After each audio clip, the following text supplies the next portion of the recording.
Well, it's first week after crossover. It was a short week.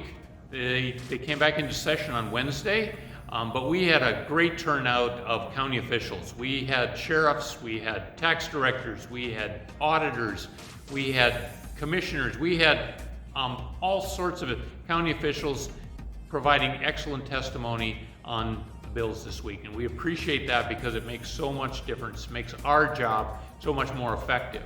And that means better outcomes for county government. The next week is a full week, and they really are kicking it off fast with some constitutional amendment resolutions. These are resolutions. They have to be passed by both the House and the Senate, but then they would go on the ballot as constitutional amendments if they are passed. There's quite a number of them, but there are several that are really concerning, I think, for county government.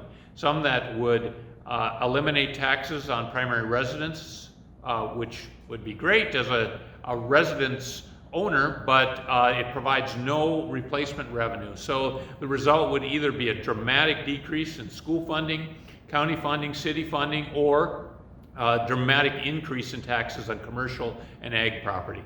Problematic to be sure. There's also one that would eliminate property taxes entirely. And again, some people would welcome that, but there is no replacement revenue in the resolution at all. So all of a sudden property tax would be gone, but local government would have nothing to fund the services. A big concern there. Also, a number of the big budgets are coming up, the DOT budget, the Upper Great Plains, Extension Service, DHS, and the Department of Health. All of them have an impact on counties, and we'll be there to make sure that those pieces of the budget that are so important to county government make it through the process. This week we got acquainted with a new committee, the Senate Gva, as most of the bills, election-related bills, were in the House Gva in the first part of the session, and now they've crossed over.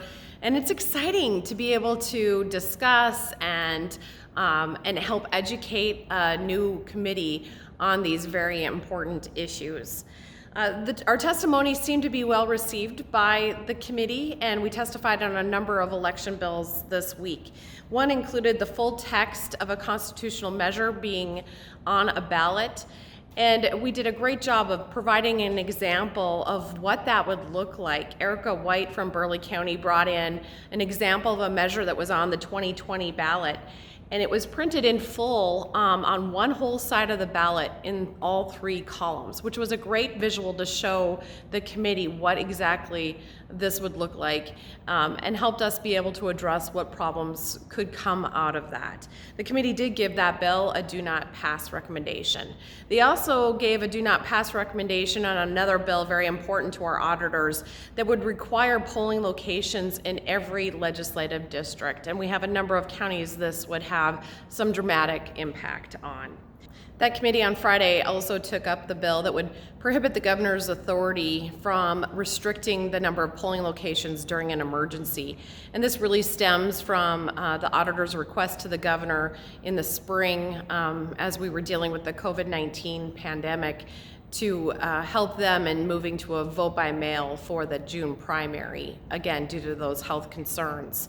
The committee didn't make a recommendation on the bill. It sounds like they will work on it and do some more consideration on that bill. That committee also gave a strong do pass recommendation on the Siren Technical Corrections Bill, and this bill will allow fire and ambulance districts to use the state cost share of $1,500 for those siren radios. Well, that's it for this week. And one final reminder, Tuesday, the County Officials Academy is taking place. That's all online this year, unfortunately, but it's got some great training. We've got wonderful presenters and a good opportunity for question and answers. I really hope that all of you, new officials and experienced officials, are there. It never hurts to review those important relationships between the different offices.